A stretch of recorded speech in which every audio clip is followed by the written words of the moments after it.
I had a mentor a long while back that said, there are parasites and there are proteges, and you need to know who they are, what the difference is. And so I've always thought about that when people will ask me for things, okay, is this somebody who just wants what I have, or do they want what I know?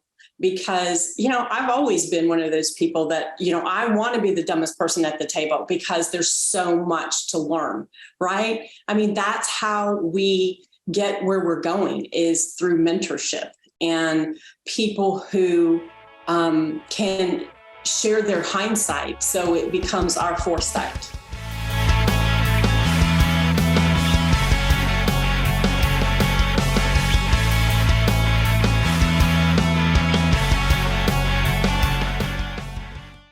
Hey, Jack Lehr down in Lehr's Lair. I'm excited to be back for season 3 opener today with my special guest all the way from Raleigh, Durham, North Carolina. Her name is Jami Amidon. Welcome, Jami. Thank you, Jack. Let's make this happen. I'm excited to be here. Yes, I love it that you're our first guest. Wow. When I say ours, you're my first guest of season 3. So welcome. This is beautiful. It is. That's exciting. Wow. What an honor, because you have interviewed some amazing people. I feel grateful and thankful that you asked me. I think the most important person is the one I'm with right now. And Jami, stop putting yourself down, because you are an incredible human. I'm not. We have to have a little fun because we had a little conversation prior, and I loved your upfront conversation. And I'm just going to share. Jami says, if this doesn't go as I'm paraphrasing in Jack version. You are. If this doesn't go as well, or I don't say anything right, or you want to cut stuff out, or even not even use this, you don't have to. I said, what are you talking about? I know the person that's here with me, Jami. Got to know her through the Tom Ferry Network. We have a common coach, Kay Fairchild. Always got to say hello to Kay. Hi, Kay. Hey, Kay. And anyway, we got to meet each other and spend some time with each other. We spent some time out at an event in Las Vegas. Mm-hmm. We sat at Hazel's, one of my favorite little bar area where they can have coffee in the morning and really killer beverages in the evening. And that's how we got to know each other a little bit, right? Yes. That was fun. That was a fun time. I really am very thankful for you, Jack, because from that time on, I knew that I could just pick up the phone and give you a call, and you would be there to answer whatever questions that I had regarding building my business. And I wasn't putting myself down, honestly. Frankly, I just see who you associate with and the table you sit at is really big. And, I just am thankful that you asked me to be here with you and join you with the seat at that table. So much appreciated. Yeah. And the cool part about that was I had no idea who you were. Yeah. Just went into this with a curiosity based, just Kay said, hey, get to know Jami a little bit. And Sarah was with me and we all spent some time together. And the nice part is, like, over the last year, I've removed a lot of takers from my world. The ones you sit down with and the conversation's all about them and they're asking how you can help them. Yeah. And there's no give back, or and not that I'm not looking for that. Yeah. But I know that the takers, I just want to remove them from my world. So I've spent time like on social media and personally just saying, hey, listen, we're just, lovingly, I need to remove you from my life until you maybe get your stuff together, and we're just not a good fit at this time. So I'm willing to pour into you, but doggone it, you got to be able to be helpful towards others. And it doesn't necessarily need to be me, but towards others. Yeah. And the one thing about you, Jami, is that every dagburn time you call me, every time, and there's occasions where we hit each other up and you say this, what can I do for you? It's always like 100% every time a conversation, like we're helping each other. What can I do for you? I feel like, you're given so much. I'm like, hey, thank you for asking. Because that ask means so dagburn much to me. And I know it means a lot to others. So Jami, your heart shines through, and I'm so grateful that we're here today together. I had a mentor a long while back that said, there are parasites and there are proteges, and you need to know who they are, what the difference is. And so I've always thought about that when people will ask me for things, okay, is this somebody who just wants what I have, or do they want what I know?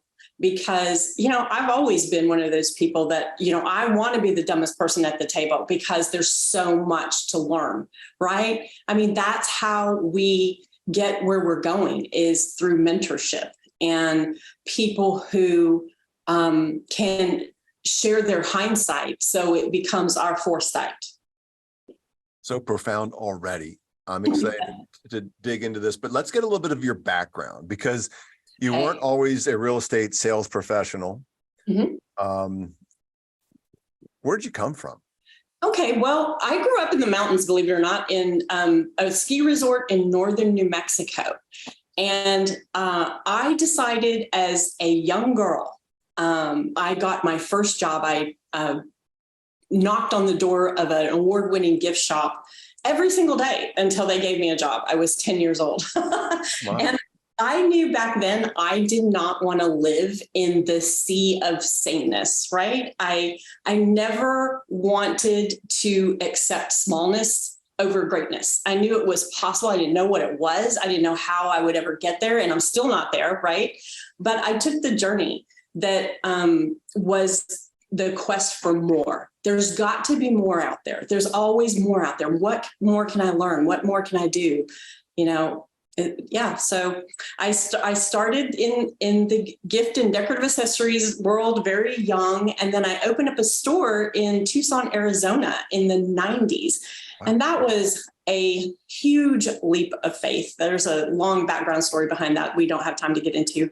But, I just knew it was the right thing for me. I have a very strong foundation of faith.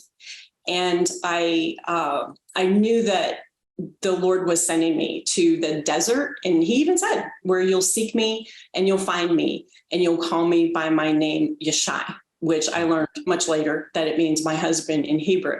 And at the time, I was a single mom with 3 kids. I literally moved to Tucson, Arizona with $47, 12 suitcases, and 3 children. And it was really difficult for the first 3 years. And I opened up that store with $1,000 and a whole lot of faith. I mean, unheard of. It would never be duplicated again. It's like crazy. But we did just under 300,000 in sales the first year.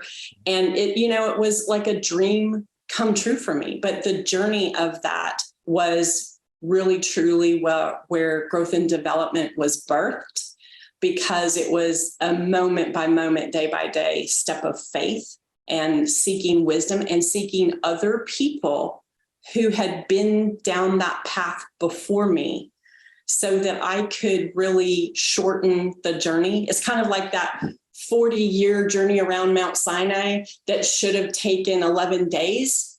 But because of so much disobedience and going their own way and complaining, it took 40 years. Well, I didn't want a 40-year journey. I couldn't have a 40-year journey because I had 3 kids to feed. So That was the beginning of it. Yeah. When I hear that, and I think I heard you correctly, I think there should be a book written called $47, 3 children, and 12 suitcases.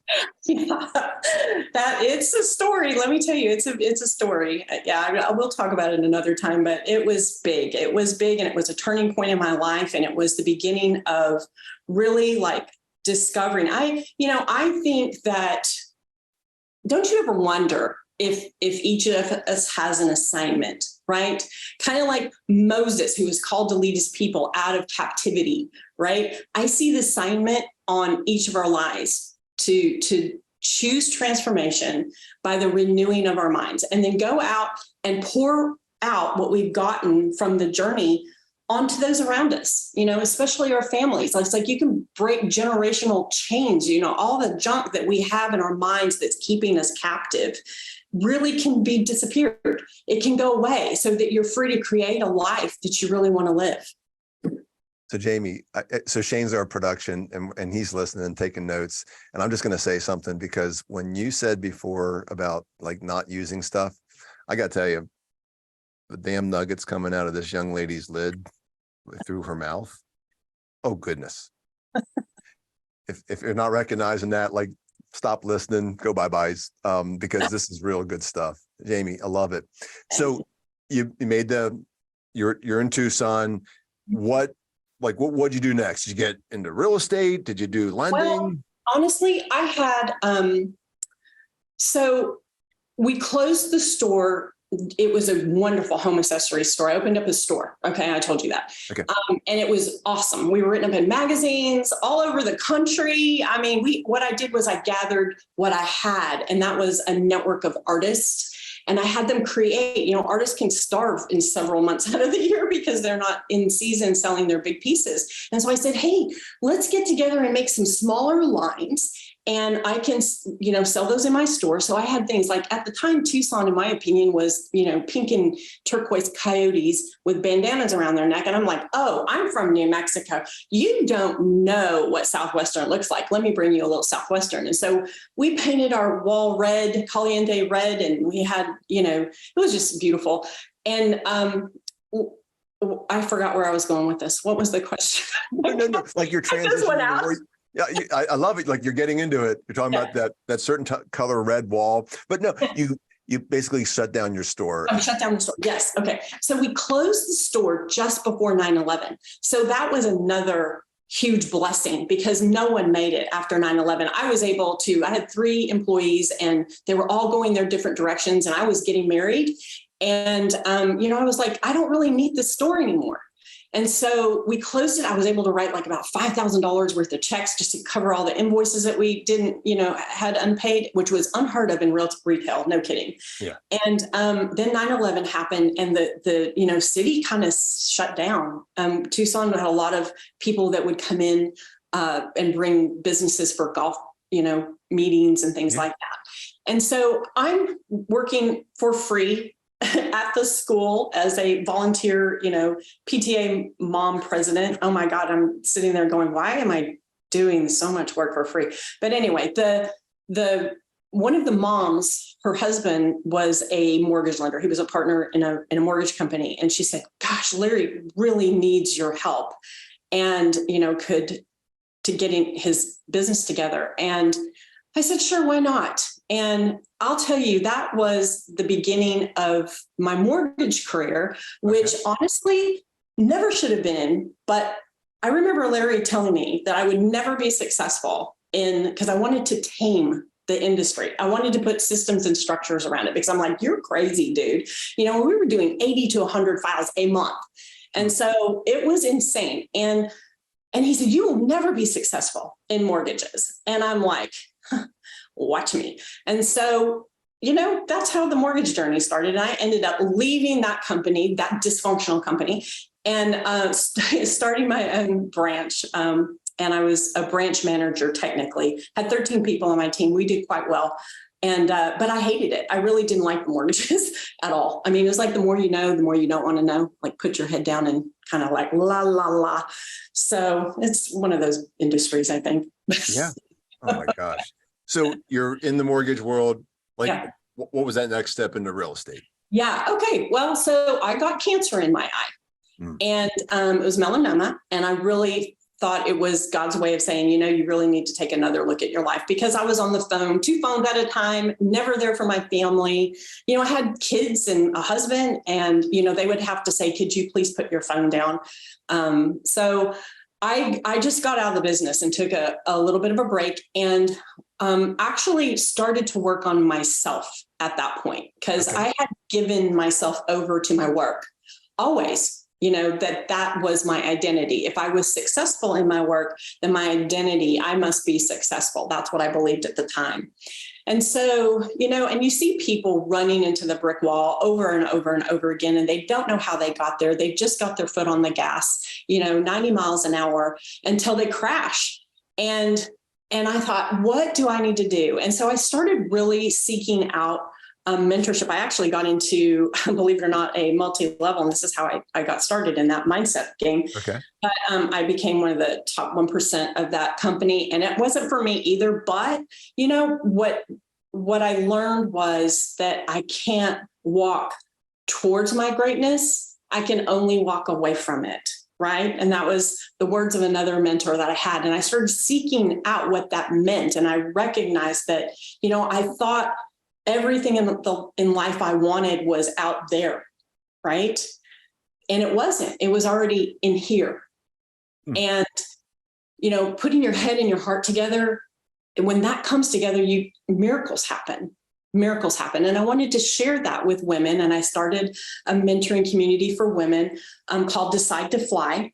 And I launched that. I had this idea to do this, I think in February. Well, it had been coming for months, but I made the decision in February. We signed the Ritz-Carlton contract in April because I wanted it to feel elevated. I wanted women to feel appreciated. Like, you were worthy, right? You are worthy of eating a beautiful lunch in a beautiful location at Dove Mountain in Tucson, Arizona. And I literally, so I signed. I was so scared because it's many tens of thousands of dollars to invest in that.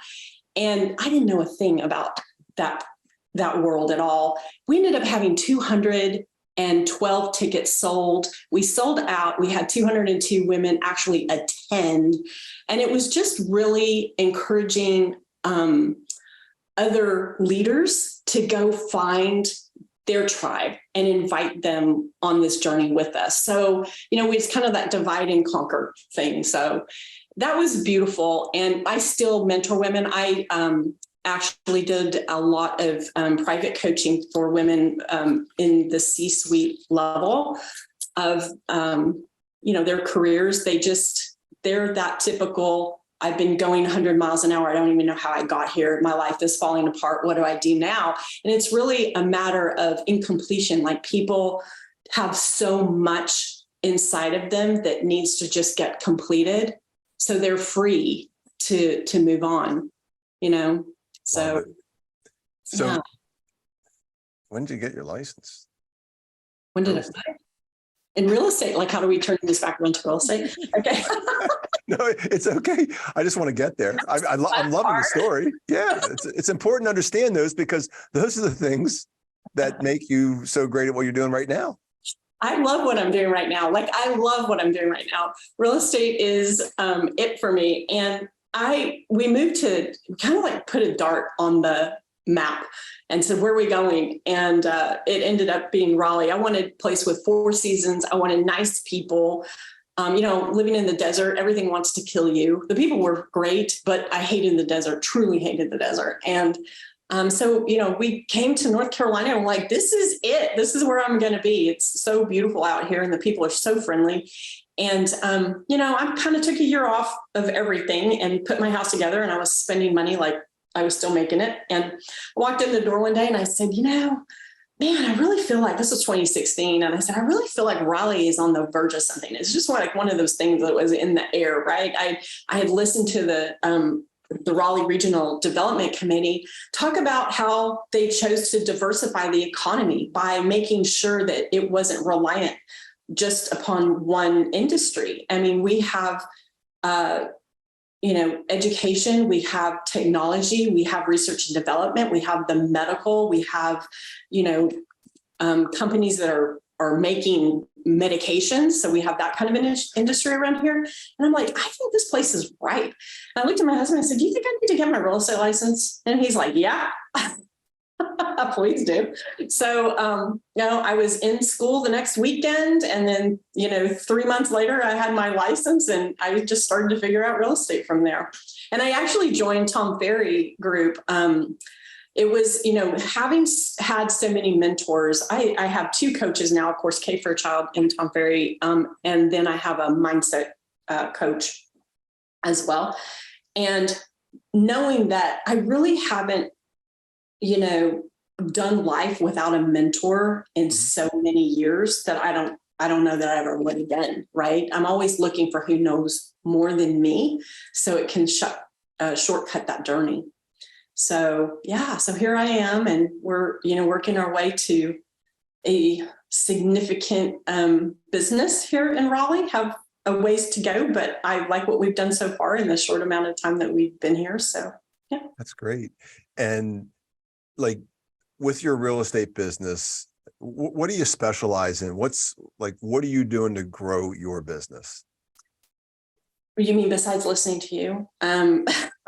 There's so many great folks out So there. what am I doing to grow my This, business? but You know what? I tell you, I really started my business in some cases backwards, but for my personal choice, I like the way I did this. I created the systems and structures first. Most people don't do that. Most people on fire. I don't know if it's right or wrong. It just works for me because I don't enjoy chaos. Yeah. I really see that what we have created gives our clients peace of mind. I mean, we have great reviews that are true reviews because our people really appreciate that they don't feel stress. And so our goal is to make this as stress-less a transaction as possible for them and for us too, and everyone involved. And, we get a lot of referrals because we have the systems in place. We have the tech stack. We put into place like Matt Farnham's systems are amazing. They're no joke to implement, let me tell you, but when you get them implemented, they work really well, right? And so super thankful for people like that who are willing to share their successful systems. So just, my tip would be just implement them. good deal. So you're big in systems process, and like we're big in, I'm big in the big ideas, and I have somebody that like systemizes that and helps make that happen. You're more about doing that first. And there's something to be said that, done is better than perfect. But the one thing that comes alongside of that is if you don't make the pivots and make the adjustments and you're just doing it and you're not getting it better or pushing it towards a perfection, man, it just causes so much chaos. And especially as your business grows. It does. And see, I did that in the mortgages and I wasn't going to do it again. Okay. I mean, as honestly, I was going to say far away from real estate because my life was crazy in building it that way. Cause I was just like trying to catch everything that was coming. And the reality is that's like putting paper on a fire and expecting that to keep it burning for a long time. It does not. You have to build small and then add the logs as you go. And we've increased our business every year since, so. Love it. And like, as far as some of your tech stacks that you guys are using, do you mind sharing? No, I don't mind at all. Open to close. And there are a couple of different levels for open to close, and that is automated transaction systems. That's great. It integrates with Follow Up Boss. We use Follow Up Boss as our CRM. Beautiful. We use YLOPO, and there's some things that actually you've taught us to be able to do with YLOPO that you talked about. Integrating Jason Pantana's ideas in ads and things like that. We're at the beginning of that right now. I think it's really taking time to learn real estate. Do you know what I'm saying? Just what the needs are inside of a business and creating, a foundation. If you want to be a skyscraper and stand above the rest of the rooftops, you have to start at the foundation, right? You have to start at the foundation of your business. A home foundation will not hold a skyscraper. It's not strong enough. So you've got to make sure that is built first if you want to stand above the crowd, right? Yeah, 100%. Yeah. So you have those as your tech stack, like your things you're using. What are you doing to generate new business? Or are you just relying on, somebody to give you a call or? Well, we chose our 4 pillars, right? So Tom Ferry has a great business plan and coaches who will help you create your 4 pillars. Like, what do you want your business to be standing on? And then you just build underneath that. We have agent to agent referrals. We have the online leads. I started a networking group and, I couldn't find a BNI that didn't have a real estate agent. So I'm like, fine, I'll make my own. So we're doing that. And then, the other, what is my other pillar? That's scary. Past clients, SOI, all of that. So just reaching out and putting systems together that are consistently making the phone ring. Do you do any prospecting? Do I like going out there and meeting people? Or any form of prospecting. It can be making phone calls, sending texts. It could be doing anything that can engage a potential Absolutely. Yes, prospect. absolutely. Okay. Absolutely. Yeah. I mean, Does it's it just work? everybody. Well, that's the funny thing is that not everybody does. And again, I've been in some tables where, I have people say, like, what's the best way to communicate with you, Mr. and Mrs. Realtor? And they go, well, I don't like phone calls. I'm not a fan of texts. Yeah. I don't return emails. Yeah. I'm like, so Yeah. How are you finding clients? Or are you just hoping and praying that maybe one day you just happen to bump each other at So the market? Keller Williams has this system called DTD2. Don't ask me what it stands for, but basically they have the alphabet broken down into 52 weeks. And so my Sarah puts the week letters of who's supposed to be called into the calendar. And so you pick up the phone and dial. We have an ISA, so that's super helpful. Yeah. But I don't call as much as I should. I'm going to be really transparent here. I need to call more. Like Casey Jenkins blows my mind. Like when I grew up, I want to be a Casey Jenkins because that girl is on fire all the time, all day long. And I have a tendency to get a little distracted with projects. So yeah, it's all right. So here's the way around that. This is the real simple way. And Casey, like she knows it. Block. Yes. You don't, you and I have a very similar mind where we do a little bit of chasing of the big stuff and all that good stuff, but we got to block it.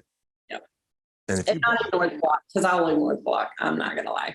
I love how my ISAs, they block it heavy and the results are ridiculous. Yeah.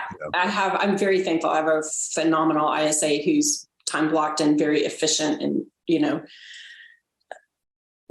writes his numbers down, and then we have the follow-up boss that can actually, take care of monitoring that as well. So yeah, I mean that tracking and reporting is a beautiful. I just love that.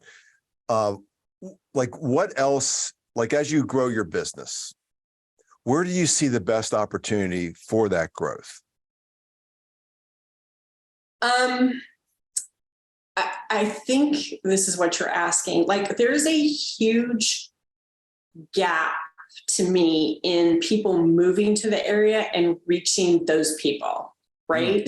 So, being the provider of the information that they're wanting on. I mean, you can go to, this is embarrassing, but we're just now working on the YouTube. I have been not wanting to do that. And, you listen to Tom Ferry, the greatest real estate coach on the planet, is like, I've been telling you to do this since 2007. Hello, it's 2023. You are no one until unless you're out there on multiple channels. So that's where my biggest gap is right now, is in our social media and media channels, is just, sharing what I already know with the world. Right. So you got into this industry in 2016. So, and you quickly went into coaching. 18, or 18. Okay. Yeah. 18. So, but you've been hearing since you've been coached by Tom Ferry that getting on video. Yeah. So like you and I are in a lot of the common groups online, and we get to see the people posting. Yeah. And the interesting thing is almost on a daily basis, or certainly a weekly basis, somebody goes, my coach has been telling me to get on video and I finally did. And I got a client.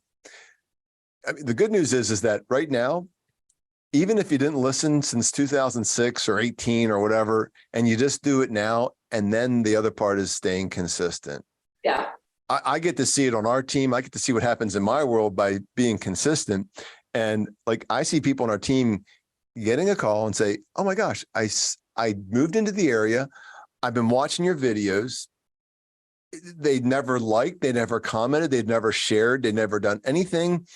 And they just show up in an open house and go, oh my gosh, like I came to this open house because I saw and they didn't even come for the house. They came to meet this person. Right. And now they're an $800,000 buyer for this agent who just stays consistent on video. Wow. I mean, does that take a lot of time, energy, and effort? Like everybody's leveraged to death on these things. just shooting a video I and then know. posting it. But Doesn't there's take a too lot much. of videos in my phone. Getting them to my Sarah is the challenge. And that's kind of interesting you said that, because I had a client that came in from Ohio, and he had been watching all these other guys' videos about Raleigh. So clearly there was a miss there, because the call to action wasn't there for him. He was just sending out these videos. He ended up in our database, and we're really good at following up and developing relationship immediately. Like if I can pick up a lead that comes in and talk to them immediately, they're mine. I'm a closer. So we can take that relationship and build it very quickly, thankfully. And so here we are, he's coming to town. He's not calling this other guy.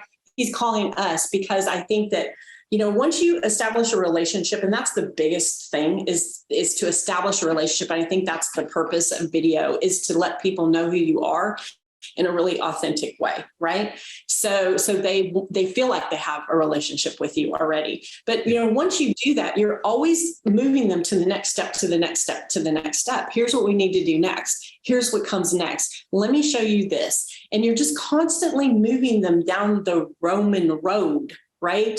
Yeah. To the close. And but it's a natural progression. It doesn't feel odd for anyone. You're just helping them, but you're remembering that you're the one driving the bus, not them, right? That is the big thing, is that, a lot of times agents, I'm just here to help my clients, and I'm just here to, listen, they came to you for a reason. Yeah.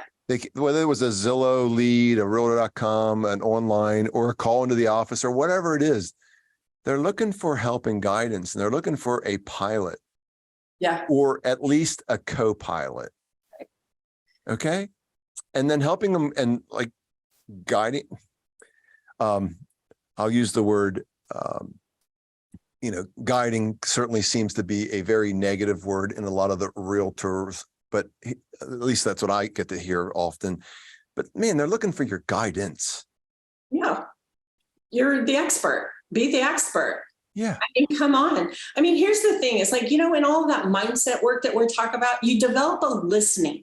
You develop a listening for people. And if you can really be where they're at and just really get all your bullshit out of the way, all the stories you have in your head about why you can't, or why you should, or why you shouldn't, and just let that disappear and really be with that person and hear what their needs are, right? They don't want to talk about selling. They want to think about moving. That's a whole different thing that you have to deal with. Yeah. So, what about what are their concerns? What are their fears? What are their desires for the future, their own future? And get into that conversation rather than the stupid house, right? The house is the home that they're creating that holds their family, their love, their dreams. That's what you get to participate in. If you're just a transactional agent, I feel sorry for you. You know what I mean? It's you're missing out on living this career in passion, right? In purpose. Yeah. And I think you said it best there, is that an agent would love to have a seller. People that own real estate that are selling their home, that is a stress, again, based on, unless you're an investor. And even then, as an investor, it can be stressful. I just invested all this money. I got to sell this house to make that profit. But you're looking for that next, where I'm going. Yeah. It's where you're going. And some people, there's some people who are super excited about selling the house, but it is so rare. But agents get so excited about a seller and not worried about asking the questions to seek where they're going. And getting super curious and have a lot of empathy towards that, because, sometimes people call and go Jami, I want to sell my house. Right. Okay, great. Well, do you mind sharing where are you going? Yeah. Where's your next move? And that's the excitement. And I think a lot of people, so I'm going to ask you this question.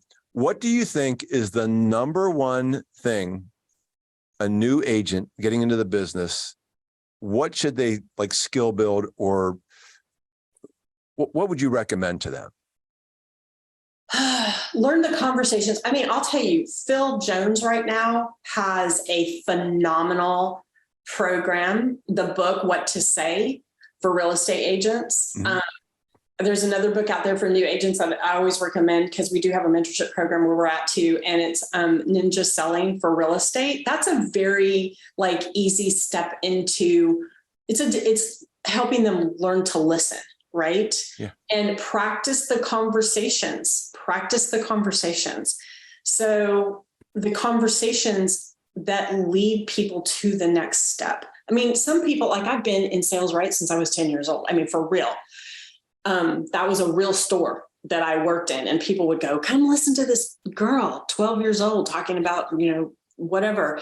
And it was because I learned to tell stories, right? I learned to tell stories. I learned how to get that merchandise off the shelf onto the cash register. Yeah. That was it for me. It was like, oh, this is fun, and just get involved in the process of the sale, I guess. Be a part of it. Don't look at it as a commodity. Don't look at your client as a commodity. They're not. In a lot of our conversations, the word mindset and mentorship keeps just reappearing. Mm-hmm. And there's some great mentors that you've shared with me that you've, subscribed to. Can you share some of those with our audience today? Well, the obvious: Tom Ferry, Phil Jones, our Coach K, Corey. Oh my God, I don't even know his last name. Isn't that funny? I've forgotten his last name. I can get you the information for the Mindset Coach. He's in Canada. He is amazing. And, It's Corey. Corey. Yes, Corey. God, I'm embarrassed. Read books. Okay. Read some books. So there's some great books out there. Leading a Team, EOS, Traction, is a phenomenal book.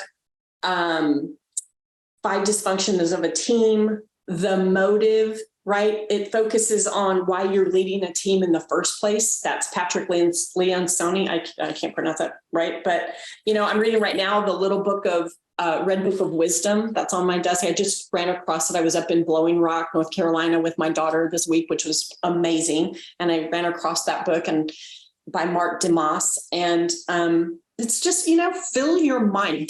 You can't get rid of all the crap that you were born into, okay, and that you picked up along the way, but you can dilute it and, let your car be your, forget the music, put on a book, put on a podcast, make that your university. Those are really simple things that we think everybody knows. The reality is everybody doesn't know that. I'm shocked. To me, that's just every day how we live. But you've got to if you think you're going to be successful 5 years from now with what you know now, you're dead wrong, because the world is changing. You have got to be in the conversation, and you've got to find people who know more than you, who are doing more than you, who are being more than you, so you can have the privilege of sitting at that table later.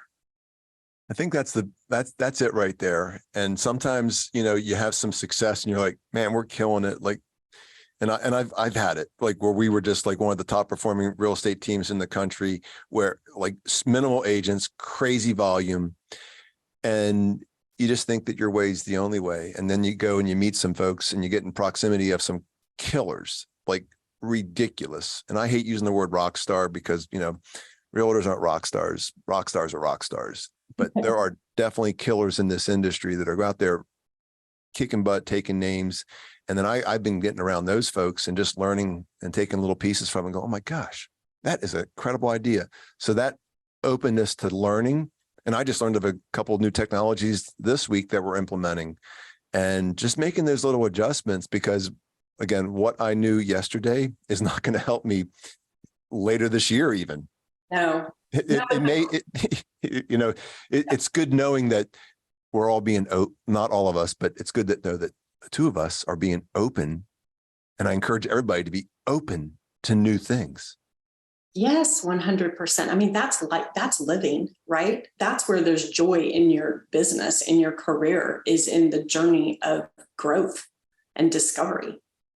Jami, there's this funny thing over the last maybe 4 or 5 months. I discovered this little platform called TikTok.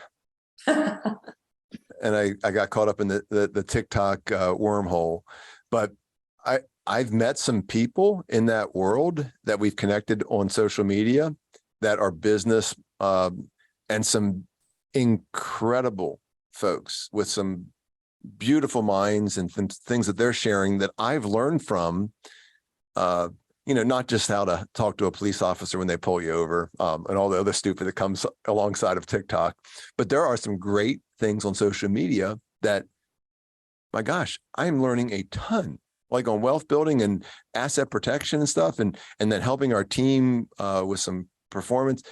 I just love being in proximity. And now more than ever, it's super easy. Yeah. Because you don't have to be a Tom Ferry client to be coached by Tom Ferry. You can go on YouTube and listen to every dagburn thing and implement.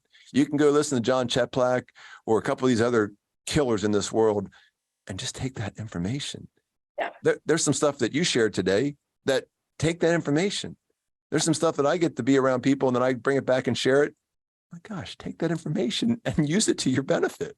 I think the question then becomes is, do you have the discernment to know what's wise for you and your business and your life for the future? Because there is so much out there that it gets overwhelming, but it's awesome. I mean, we are in the information age. There's no doubt about that. And people can do things with the snap of a finger or less time. And, so stay your course, stay under the umbrella that you've chosen to live in, because, you can't turn the Queen Mary, this way and then that way and think that the ship is going to turn with you at that pace. It's a long, journey left or right. And you're really on the goal of forward. So you have to be really careful to just kind of filter out. That was probably, I would have to say, my number one challenge is what really is under my umbrella. And what is my umbrella? And I need to stay under it. Right. So. I love it. Is there anything else you want to share with those out here today? Because just go out and be well. And like I said, be more so you can do more. So you're able to give more to others. I mean, it sounds like a cliche quote, but it's really true. It's like, we're here. You're the rock that starts the ripple in the pond, and it goes out and touches, thousands of people that you'll never get to meet. So be that important of a human being on our planet today, that you make a positive impact no matter what you're doing. That's my hope and my desire for our world right now. That made my day. And guess what? I know this won't be broadcast for a little bit, but it is somebody's birthday today. And I'm grateful that Jami joined me on her birthday. Thank you. While we're shooting our podcast here. Again, don't call and wish her happy birthday when this gets released, because, she'll be. I'll be 80. We're not releasing this in 67 years. Stop it. Well, Jami, again, super grateful that you're here today. You made my day. There's a lot that you share and inspire others with, and your giving attitude, and not a taker by far. Like, your heart shines through, and I'm super grateful that you joined us here today. Thanks, Jack.